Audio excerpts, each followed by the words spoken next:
നീതിപീഠത്തിൽ ഉറച്ച വിശ്വാസമുണ്ട്. ഇന്ന് ഇപ്പോൾ നമ്മൾ കഴിയുന്നത്ര നമ്മൾ പറഞ്ഞിട്ടുണ്ട്. അപ്പോൾ 8-ാം തീയതിക്ക് മാറ്റി നിങ്ങൾ അറിഞ്ഞല്ലോ. അതുകൊണ്ട് എന്തായാലും നീതിപീഠത്തിൽ നമ്മൾ ഉറച്ച് വിശ്വസിക്കുന്നുണ്ട്.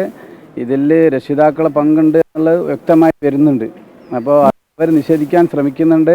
അതിന് ആളുകളെ അതിലേക്ക് ഉൾപ്പെടുത്തിയിട്ട് സ്വാധീനം ചെലുത്താൻ സാധ്യതയുണ്ട്. അതുകൊണ്ട് അവരെ കൂടി ഇതിൽ പ്രേരണാ കുറ്റം എന്ന രീതിയിൽ ഇതിലേക്ക് ഉൾപ്പെടുത്തണം എന്നാണ് എനിക്ക് പറയാനുള്ളത്. ഈ ട്രിഡ്സ് എന്ന ട്യൂഷൻ സെൻറ്ററിൻ്റെ ആളുകൾ ഇതിലുണ്ട്.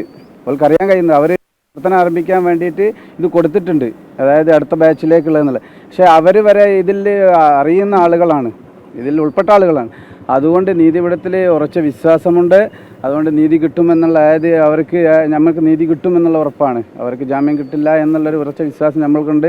അതിനുവേണ്ടി നമ്മളെ സാർമാർ കഴിയുന്നത്ര ശ്രമിക്കുന്നുണ്ട്. പിന്നെ അവർ ഇന്ന് കുട്ടികളെ കൊണ്ടുപോകാൻ വേണ്ടിയിട്ടാണ് വന്നത്. ജഡ്ജി നിങ്ങൾ കേട്ടല്ലോ, അതായത് ജഡ്ജി പറഞ്ഞത് ഞങ്ങളിന്ന് കുട്ടികളെ കൊണ്ടുപോകാനുള്ള രീതിയിൽ വന്നു. പക്ഷേ എൻ്റെ മകനെ എനിക്ക് നഷ്ടപ്പെട്ട ആറാടി മണ്ണിലുള്ളത്. അവരിന്ന് സന്തോഷത്തിൻ്റെ പൂർവ്വം വന്നത്. അവർ കൊണ്ടുപോകാൻ ഓപ്പൺ ജീപ്പിൽ കൊണ്ടുപോയിട്ട് അവിടെ ആഹ്ലാദ പ്രകടനം നടത്താനുള്ള രീതിയിലാണ് അവരിന്ന് വന്നത്. അത്രയും ആളുകൾ ഇവിടെ വന്നിട്ടുണ്ട്.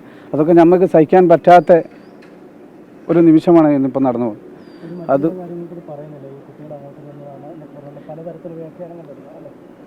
അത് ഒരു എന്തായി കഴിഞ്ഞാലും ഓരോ ആരോപണങ്ങൾ ഉറച്ചു നിൽക്കുന്നുണ്ട്. അതായത് കുട്ടി ഇത്രയും ദൂരമൊന്നുമില്ല, 1.5 കിലോമീറ്റർ പരിധിയിലാണ് നടക്കുന്നത്. 1.5 കിലോമീറ്റർ എന്നാണ് വക്കീൽ ബാധിക്കുന്നത്.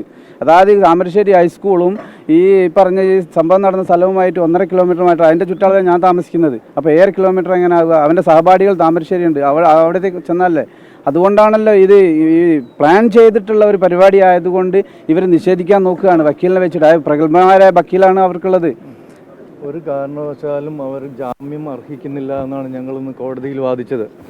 കാരണം ഒരു പെറ്റി കേസല്ല, ഒരു സീരിയസ് കേസല്ല, ഒരു വെരി ഹീനമായ ഒരു വലിയ കേസാണിത്. ഇന്ത്യയിൽ തന്നെ വളരെ റയറസ്റ്റ് കേസ്. അതുകൊണ്ട് പ്രതികളെന്ന് നമ്മൾ പറയുന്നില്ല, ഈ CWL യാതൊരു കാരണവശാലും നിയമത്തിൻ്റെ യാതൊരു ആനുകൂല്യവും ഇപ്പോൾ അർഹിക്കുന്നില്ല എന്ന് ബഹുമാനപ്പെട്ട കോടതിയോട് ഞങ്ങൾ പറഞ്ഞിട്ടുണ്ട്. കോടതിക്ക് അത് ബോധ്യമായിട്ടുണ്ടെന്നാണ് ഞങ്ങളുടെ വിശ്വാസം.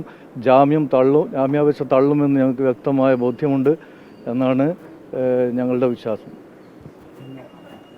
കോടതിയിൽ വളരെ ശക്തമായ തടസ്സവാദങ്ങൾ ഉന്നയിച്ചിട്ടുണ്ട്.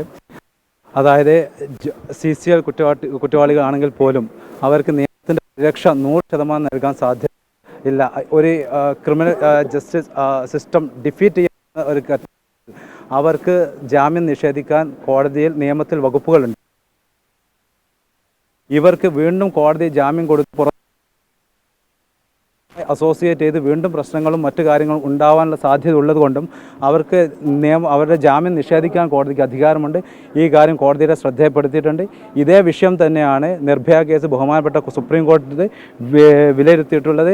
റയറസ്റ്റ് ഓഫ് റയർ കേസിൽ സൊസൈറ്റിയുടെ സമൂഹത്തിന് തെറ്റായ സന്ദേശം നൽകുന്ന രീതിയിലുള്ള ഒരു ജഡ്ജ്മെൻറ്റ് പാടില്ല. അത് അവർക്കെതിരായിട്ട് നമുക്ക് കണ്ണടയ്ക്കാൻ, സൊസൈറ്റിയുടെ സമൂഹത്തിൻ്റെ പ്രൊട്ടസ്റ്റിനെതിരെ ഞങ്ങൾ കണ്ണടയ്ക്കാൻ പാടില്ല.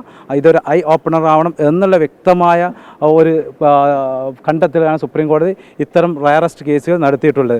ആ ഒരു കാര്യം ഈ ഒരു കേസിലും ഈക്വലി ആപ്ലിക്കബിളാണ്. അതിൻ്റെ അടിസ്ഥാനത്തിൽ ജാമ്യം നിഷേധിക്കണം എന്ന് ഞങ്ങൾ ശക്തമായി കോടതിയിൽ വാദിച്ചിട്ടുണ്ട്.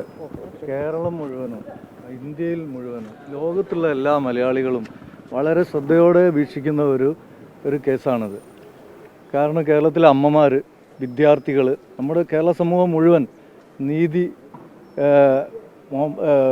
ഇദ്ദേഹത്തിൻ്റെ പുത്രന് കിട്ടുമെന്നുള്ള പൂർണ്ണ വിശ്വാസത്തിലാണ്. അതുകൊണ്ട് തന്നെയാണ് ഇദ്ദേഹം ദിവസവും കോടതി കയറി ഇറങ്ങുന്നതും നീതിപീഠത്തിൽ പ്രതീക്ഷ അർപ്പിച്ചുകൊണ്ടിരിക്കുന്നത്.